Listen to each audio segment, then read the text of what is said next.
السلام علیکم ناظرین، میں ہوں حکیم فیصل اور آپ سن رہے ہیں کلیم دعاخانہ یوٹیوب چینل۔ جی لائک شیئر اور سبسکرائب کرنا نہ بھولیے گا، اور اس کے ساتھ ساتھ فیس بک کے اوپر ہمارا پیج ہے حکیم صاحب، اس کو بھی لائک کریں تو آپ کو نئی سے نئی ویڈیو ملتی رہیں۔ جی آج جس بیماری کے متعلق ہم آپ کی رہنمائی کریں گے اور کچن سے اس کا علاج بتائیں گے، وہ ہے اپھارہ۔ جی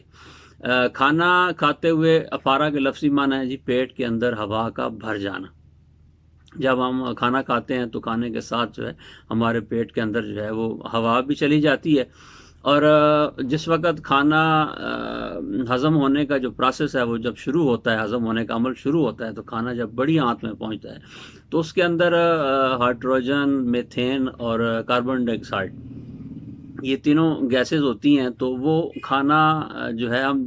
جب کھانا کھا رہے ہوتے ہیں تو اس وقت ہمارے کھانے کے ساتھ زیادہ تر کاربن جو ہے وہ اندر جاتی ہے، جی ہائیڈروجن گیس اندر جاتی ہے، تو وہ کھانے کے جو ہضم کا عمل ہے اس کو سست کر دیتی ہے، جس سے وہاں پہ تعفن و تبخیر پیدا ہوتی ہے، اور وہ سبب بنتی ہے اس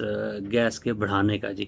تو کھانا دیر سے ہضم ہوتا ہے اور پیٹ جو ہے کھانے کے 2-3 گھنٹے کے بعد یا گھنٹے کے بعد جو ہے وہ ڈھول کی طرح پھول جاتا ہے، گیس خارج نہیں ہوتی، تو پیٹ کے اندر درد رہتا ہے اور ایک طبیعت کے اندر ایک عجیب سی بے چینی رہتی ہے۔ بعض اوقات جلی ہوئی اور کھٹی ڈکاریں آتی ہیں، منہ تھوک سے جو ہے منہ یہ بھرا رہتا ہے، اور بار بار تھوکنے کو دل کرتا ہے، بندہ بار بار تھوکتا رہتا ہے، اور سینے کے اندر جلن اور خصوصاً دل کی دھڑکن جو ہے وہ تیز ہو جاتی ہے، اور سر چکرانے لگتا ہے، سانس پھول جاتی ہے۔ یہ مسئلہ اگر چھوٹے بچوں کے ساتھ ہو، اور عموماً یہ ہوتا ہے کہ یہ 1 ماہ سے لے کر 3 ماہ کے درمیان بچوں کو بہت زیادہ یہ تنگی کا باعث بنتا ہے، اور اس کے ساتھ ساتھ جو ہے وہ جھاگ دار پخانہ آتا ہے اور بدبو ہوتی ہے اس کے اندر بہت زیادہ،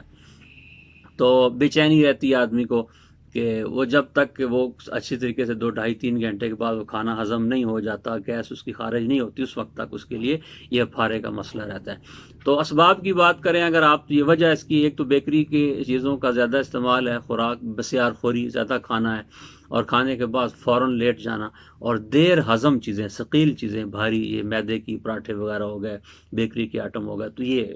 اس کا سبب بنتے ہیں۔ تو علاج اس کا کچن سے بڑا آسان ہے، سیدھا سادہ ہے۔ جی اجوائن 50 گرام لے لیں، پودینہ 50 گرام لے لیں، اور گندھک آملہ سار، یہ کسی پنسار سٹور سے آپ یہ بھی لے لیں، تو یہ 50 گرام لیں، ان کو گرائنڈ کر لیں، سفوف بنا لیں، اور 1 چمچ صبح دوپہر شام کھانے کے بعد پودینہ، ادرک اور کچور، یہ اس کے کاوے کے ساتھ استعمال کریں، تو انشاءاللہ آپ کو بہت جلد اس سے نجات مل جائے گی۔ السلام علیکم۔